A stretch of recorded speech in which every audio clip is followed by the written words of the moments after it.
ang bullying, hindi lang sa Pilipinas pero sa buong mundo. Mapapag-usapan natin ano ba ang bullying, ano ba ang causes nito. Kasama ni Dr. Babes Arcenas, ang spokesperson ng Psychiatric Association of the Philippines. Good morning. Good morning. Ma'am, natanong ko po, maybe to begin this topic, maybe we could talk about what bullying really is. Ano po ba talaga ang sense nitong bullying na to? Ang bullying kasi ay pwedeng mangyari kahit kanino man. Be it matanda, bata. Ito ay parang feeling mo na nati-threaten ka at yung pagkatao ay hindi lang dahil sa nilalait ka, no? It could be physical, it could be emotional, verbal, and it could be through cyber bullying. So, madaming klase siya, hindi lang isa. Ano ba yung mga causes kung bakit nagiging bully ang isang tao? Alam mo kasi madaming ugat yun no?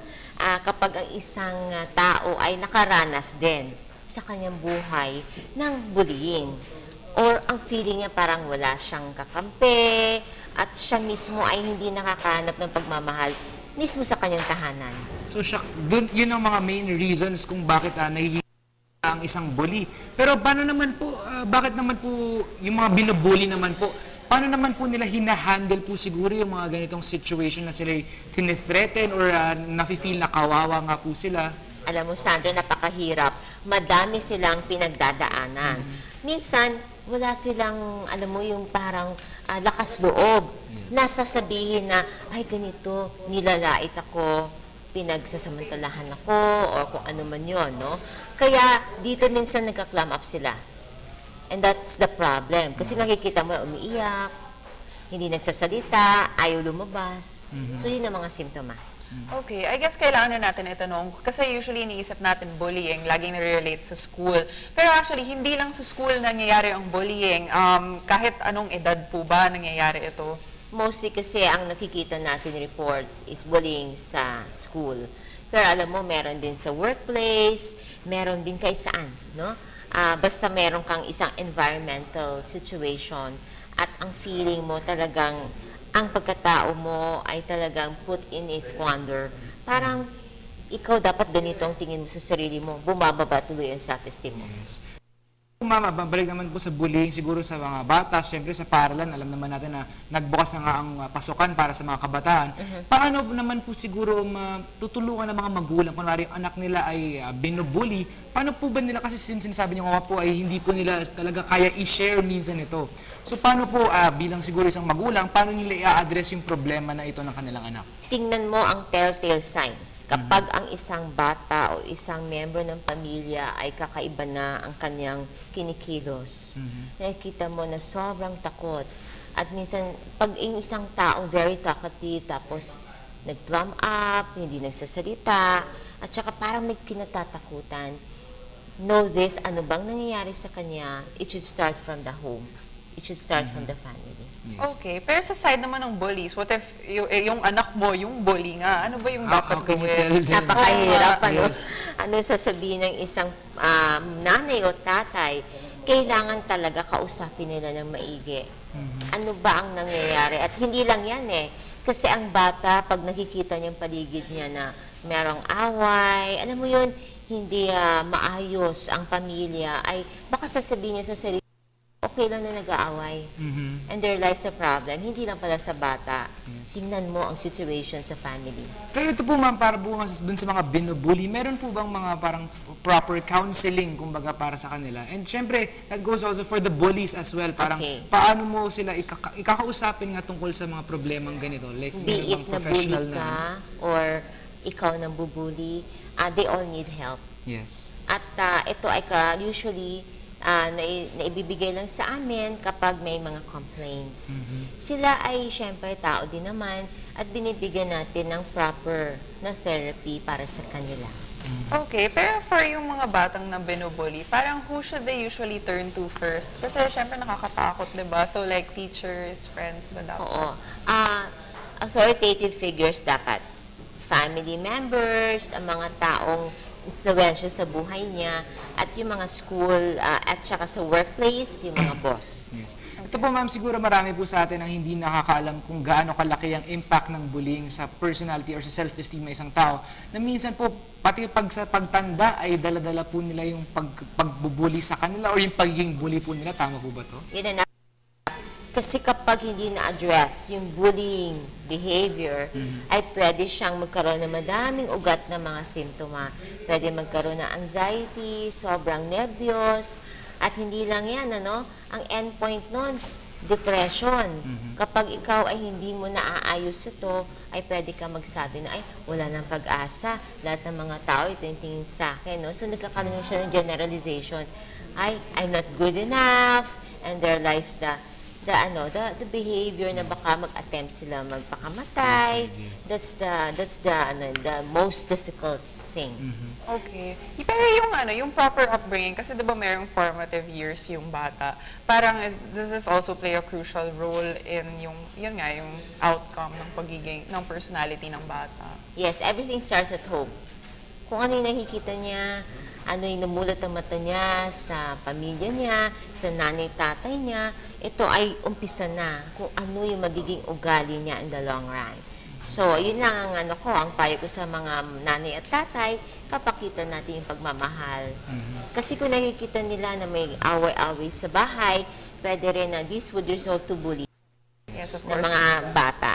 Ito po ma'am, nasabi niyo nga po gusto ko kasing curious lang ako, kung dun sa mga matatanda nga po na siguro na nadala na nila yung pagbubuli sa kanila and yung mga nambubuli also. Is there such a thing na, para masasabi niyo po ba it's never too late, kumbaga, to cure the bullying na nangyayari kunwari sa personality ng isang tao na siyang binubuli, para nga po hindi po ma-lead siguro into extreme depression, yung suicide. Never too late po ba para magpa-konsulta? Yes, Sandra. There's always hope, no? For sa tao na bubuli at saka yung bullied. Mga bullies, no? Kasi ito ay kapag nasa early phase of the character or behavior, ay pwede pa naman maagapan. Lalo na kapag may mga disciplinary measures na nabibigay, no? Sa nambubuli. At saka kapag na-address yung mga symptoms ng anxiety and depression. Okay, pero speaking of yun nga, yung nadadala yung parang yung in the real world, yung mga bullies na talagang may threat to life, syempre nakakatakot talaga to speak out against them. Would you suggest na talagang professional help na agad yung isisik ng mga nabubully na ito? Yes, be it in any form, kapag merong pagbabago sa ugali at anything na nakikita natin na hindi na normal, kailangan talaga magpatingin sa isang espesyalista. Yes. Okay. Pero ito po siguro ma'am, importante po para po siguro din hindi po nga nabubuli ang mga tao, ay kailangan po siguro i-build yung self-confidence po nila din. Kasi ang bullying naman po, hindi lang po physical, di ba? Yes. Parang sometimes through words na parang minsan nafe-feel mo na dinedegrade ka, ino-offend ka. So, importante po talaga yung confidence po ng isang tao, no? Lalo na sa isang bata. Kapag ang self-confidence, self-esteem ay mababa nung siya ay bata pa, pwede kahit na ang ganda-ganda niya, no? Feeling nyo, ang pangit ko, no? So, there goes the poor self-esteem. So, kailangan mabibid up ko, tama ka. Yes. Very right. At ito ay dapat hindi lang sa school, kundi sa family. Yes. At saka sa mga tao sa paligid niya. Okay. And of course now, in the age of social media, napaka-rampant na rin ang social bullying. Ay, nako. Yung cyberbullying, sorry. Ano ba, parang do you get a lot of these cases as well, ma'am? Alam mo, ang nakikita ko, no, there is an increasing trend sa cyberbullying. Kasi ano yun kung hindi mo masasabi personally, no, masasabi sa Facebook, Yes, online. chatting online, at yun ang napakahirap kasi minsan hindi mo siya matitrace. Yes. Ito po nga ma'am, may nabalitaan nga po ako na parang kumbaga na isang bata, 13 years old yata, ang nag-Facebook comment lang.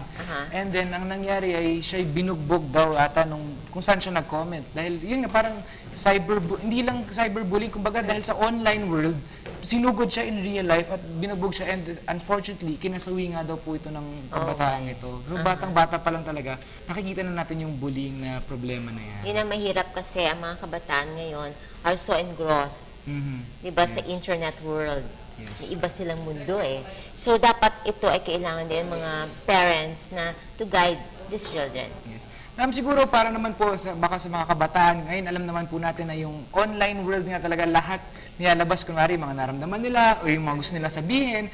Baka meron po kayong mga gustong tips para sa kanila na para siguro maiwasan na rin po nila yung pagbubuli or yung sila ay mabuli nga po. Okay. Para sa akin, ang mga magulang kailangan magiging parang friends, no? At the same time as disciplinarians. Sa mga nakikita nila na nabubuli yung mga friends nila, kailangan ma-report ito sa authorities ASAP as soon as possible kasi para maagapan kaagad. Ma'am, the authorities you're talking about are the people, is this like government authorities or sa school? Ano po bang usually na authorities Yung na dapat i-address? sabihin natin, the nearest, no? So, Okay, yung mga sa school, mga principal, at saka sa mga boss, sa mga workplace. Pero ma'am, on a lighter note, meron kayong event coming up next month. Can you tell us a bit more about this? Yes. Gusto ko ipakita sa inyo. Yes, sige po. Yung BPA or Philippine Psychiatric Association, beyond 40 years. So 40 years na kami.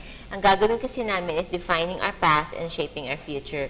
That would be on July 24 to 26, 2013. At tayo magkita-kita sa Edge Shangri-La Plaza. So for any details, please call us 635-9858 at kayo ay imbitado, Yes. Sandro. Wow. Thank you po, ma'am. Thank you, Okay, Carla. thank you so much, ma'am. Pero aside from that, okay, last na lang. Okay. Konting tips na lang, I guess, for our parents. Kasi syempre, for the parents out there, kasi syempre, di ba, sila yung malaking impact talaga sa mga, and they should be the examples rin for them.